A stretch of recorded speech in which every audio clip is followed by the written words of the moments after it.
Madame, Monsieur, c'est la deuxième fois consécutivement que je présente mes vœux en vidéo. Le contexte sanitaire ne s'étant pas amélioré d'une année sur l'autre, bien que les conditions soient différentes. Et donc c'est par cet intermédiaire que je vous adresse mes vœux pour l'année 2022. Auparavant, je voudrais faire une petite rétrospective sur l'année 2021, qui n'a pas été facile à vivre pour tout un chacun d'ailleurs, qu'on ce soit à titre personnel ou au titre de la collectivité. Nous avons dû constamment nous adapter aux différents protocoles qui se sont succédés. Nous avons réussi malgré tout à assurer le service à la population dans une manière optimale.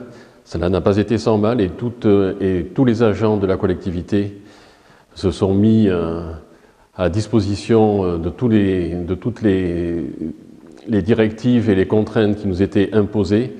Et je dois les remercier pour les efforts qu'ils ont fournis tout au long de l'année 2021 pour vous offrir le service maximum et adapté à vos besoins.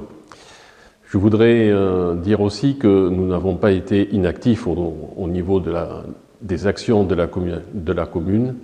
Nous avons réalisé un certain nombre de travaux dont je vais vous donner quelques exemples. Donc en termes de voirie et d'espaces verts, nous avons refait les îlots, les espaces verts, les massifs dans le centre-bourg.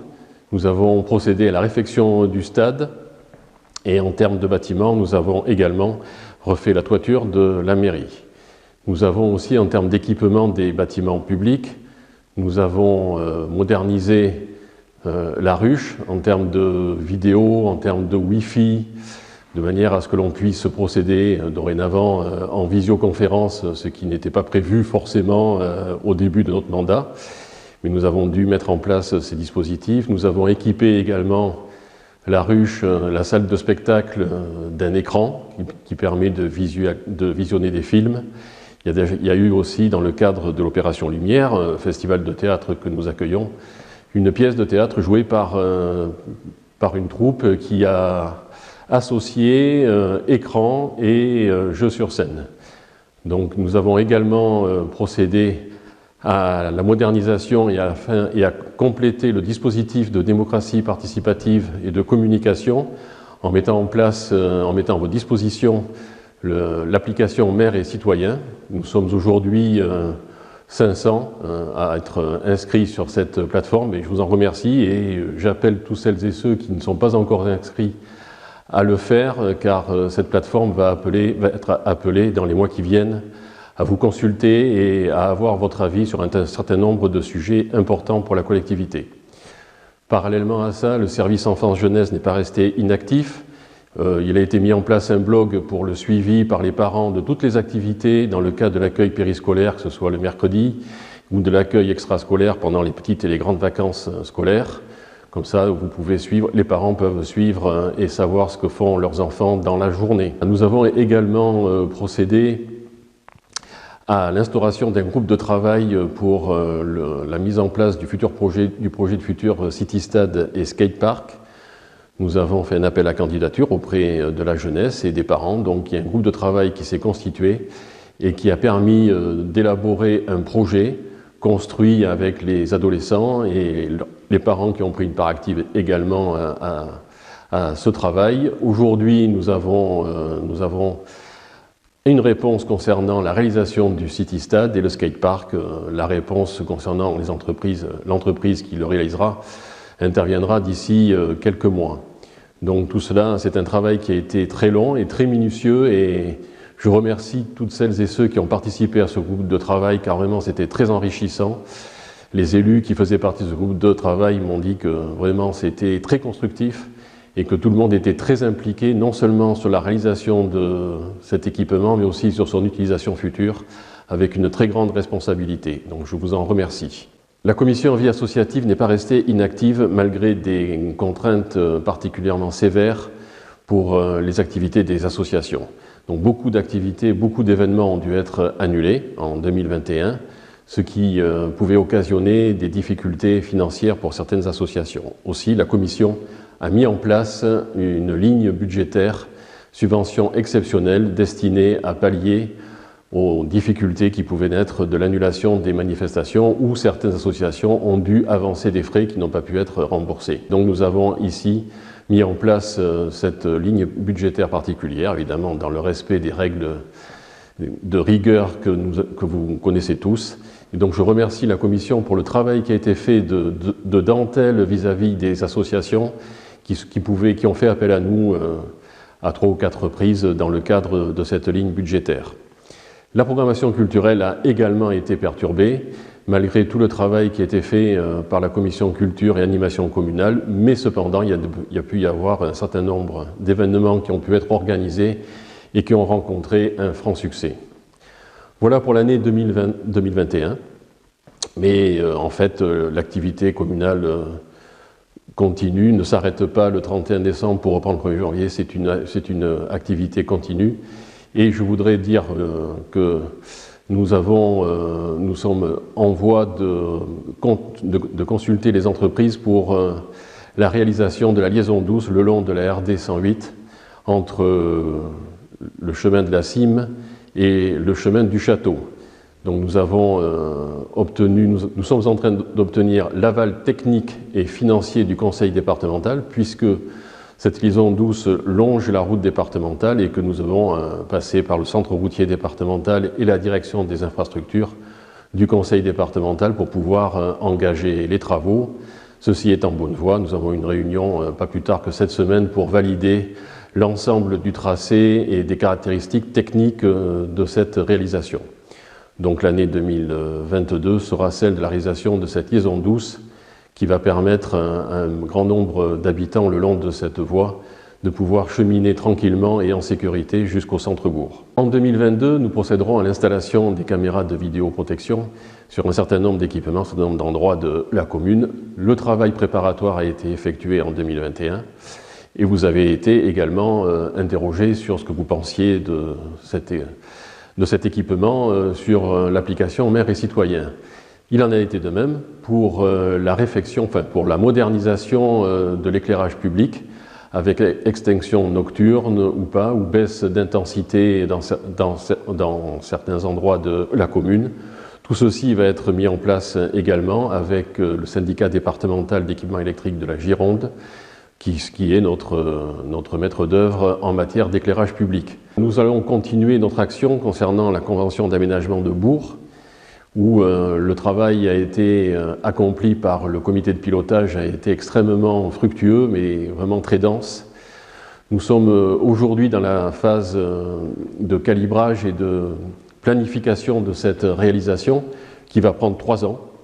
3 ans, donc à partir concrètement, les travaux démarreront début 2023. 2022 va être consacré à la réalisation de toutes les fiches techniques extrêmement détaillées de tous les équipements, que ce soit voirie, réseau, bâtiment, éclairage, etc.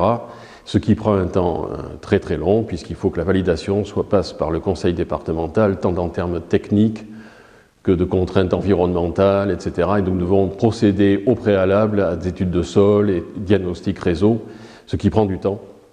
Et toute cette année 2022 sera consacrée à ce travail préparatoire, car le conseil départemental souhaite que l'ensemble des fiches actions, il y en a 8, puissent faire l'objet de fiches techniques validées d'ici la fin de l'année par le conseil départemental, la direction des infrastructures, afin que nous puissions commencer réellement les travaux dès le début de l'année 2023. Donc cette année 2022 est cruciale sur un travail qui ne se verra pas, évidemment, c'est un travail caché, masqué, mais qui est préalable et indispensable à la réalisation de ces équipements et à la modernisation de notre centre-bourg.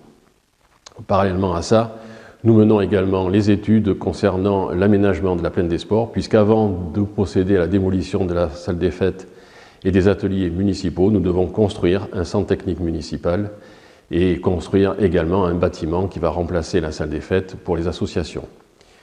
Ce travail est en cours et donc il permettra de commencer, nous l'espérons, la construction du centre technique municipal d'ici la fin de l'année. Ensuite, nous procéderons également à la réhabilitation de tout l'étage de l'école maternelle le long de l'avenue Charles de Gaulle afin de réaliser un dortoir qui permettent un nombre d'enfants significatif, c'est-à-dire au moins 60, mais l'objectif c'est d'accueillir 70 enfants, dans des conditions optimales avec suffisamment d'espace pour pouvoir créer des alvéoles confortables et douillettes pour la sieste des petits de 3 ans. Je tiens à féliciter l'ensemble du personnel communal qui travaille dans les écoles, parce que l'année 2021 et l'année 2022 qui a commencé dans les conditions que vous savez, n'a pas rendu leur travail facile. Et je tiens à les féliciter parce que vraiment ils se sont adaptés, ils se sont accrochés à tout ce qui pouvait être fait pour le bien-être des enfants et permettre aux parents d'être le plus serein possible dans la mesure où les mesures gouvernementales nous permettaient de le faire. Si je peux me permettre une petite parenthèse, je sais qu'il n'est pas facile de prendre des décisions dans ce contexte où les scientifiques eux-mêmes ne savent pas trop ce que peut donner ce virus avec ses différents variants. Mais je voudrais rappeler une phrase de Montesquieu qui a dit que les mesures inutiles affaiblissent les mesures nécessaires. C'est très difficile, mais je pense que tous nous devons avoir en tête cette phrase qui peut permettre d'éviter certaines erreurs. Et je voudrais dire quelques mots concernant l'arrivée de M. Sébastien Bellamy, nouveau directeur général des services en mars 2021, qui a apporté, outre ses compétences professionnelles indéniables, des qualités de management, comme on dit aujourd'hui, qui associent discrétion et efficacité, ainsi que rigueur et bienveillance. Donc cette arrivée a été très profitable. Nous nous félicitons de son arrivée à la tête de la collectivité et de tous les services, car c'est un oculaire extrêmement important pour tous les élus, pour mener à bien tous les projets que nous avons lancés et les réussir dans le mandat. Voilà, nous comptons donc sur lui et je sais que nous pouvons compter sur lui pour mener à bien cette mission. Pour l'année 2022, je crois que j'ai fait un panorama, si ce n'est que par l'intermédiaire de maires et citoyens, mais pas seulement, et également dans le cadre d'une concertation préalable, le projet Horizéro va revenir dans les discussions au sein de la commune dans le 2e semestre, dans le cadre de la concertation préalable et de l'enquête publique qui théoriquement devrait intervenir au début de l'année 2023. Nous aurons l'occasion d'en reparler et cette plateforme Maires et Citoyens sera l'un des vecteurs de communication et de discussion et de concertation que nous mettrons en place dans ce cadre-là. Voilà, mais ce qui compte pour nous, nous restons extrêmement concentrés sur ce que nous faisons, sur ce qui était prévu dans notre programme et ce que nous devons faire. C'est l'engagement que nous avons pris devant vous en 2020 et c'est un engagement que nous voulons tenir à tout prix sur l'exercice du mandat. Je voudrais profiter aussi de ces vœux pour remercier et encourager les commerçants, les pharmaciens, les professions de santé, tous les commerces, le supermarché qui ont tenu bon toute l'année 2021 au gré des différents protocoles, des différentes interdictions, différentes restrictions pour permettre à la population de venir profiter de leurs services et ce qui est important car la commune de Saucats a pu continuer à vivre, vous avez pu continuer à vous servir dans le centre-bourg dans les meilleures conditions.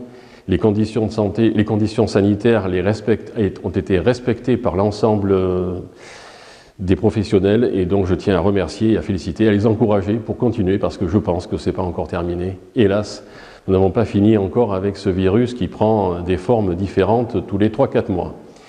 Voilà, je voudrais également vous remercier pour les encouragements que nous avons reçus tout au long de l'année 2021 pour l'action que nous avons menée et j'ai transmis ces encouragements à l'ensemble du personnel municipal. Je voudrais également avoir 2 mots à l'adresse des enseignants. C'est pas facile. Les conditions d'exercice de leur métier en temps normal sont assez difficiles, mais là sont particulièrement difficiles depuis quelques semaines. Et nous sommes à leur côté.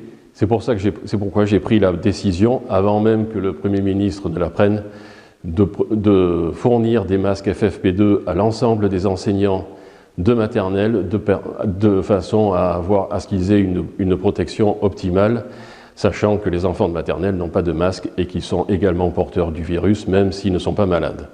Voilà, nous essayons de faire en sorte que tous les intervenants sur la commune, que ce soit les commerçants, que ce soit les professions de santé, que ce soit les enseignants, puissent travailler dans les meilleures conditions. Nous travaillons ensemble et je suis très heureux de cette situation. Et j'en profite donc pour être résolument optimiste. Ne cédons pas à la panique, ne cédons pas au découragement. Nous pouvons avoir confiance en nous, nous avons toutes les ressources pour pouvoir surmonter ces épreuves. Et donc je vous souhaite à toutes et à tous une excellente année 2022, qu'elle vous apporte réconfort, bonheur et réussite dans tous vos projets. Merci.